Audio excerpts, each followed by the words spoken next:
Talipad ko naman naman. Yung brega ko. Bilis mo naman kumain.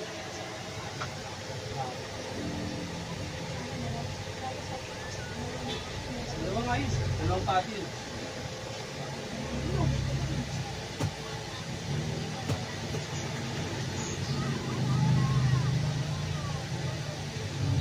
Haba nung kuko niya.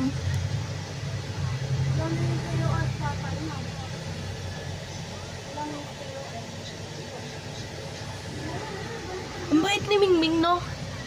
Kasi pag yung ibang buntis, pag ginawa kami yung anak magagalit. Sa bagay kasi sa atin siya lumaki eh. Hoy Ming, ano? Mahal na mahal mo ba yung anak mo? Iniipit ko. Hala, yung brown na wala.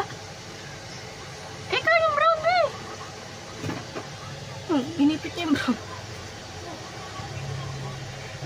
Sige, siksik mo yung sarili mo dyan para di kayo makaingay. Kaya mo sa bunso para makatulog yun.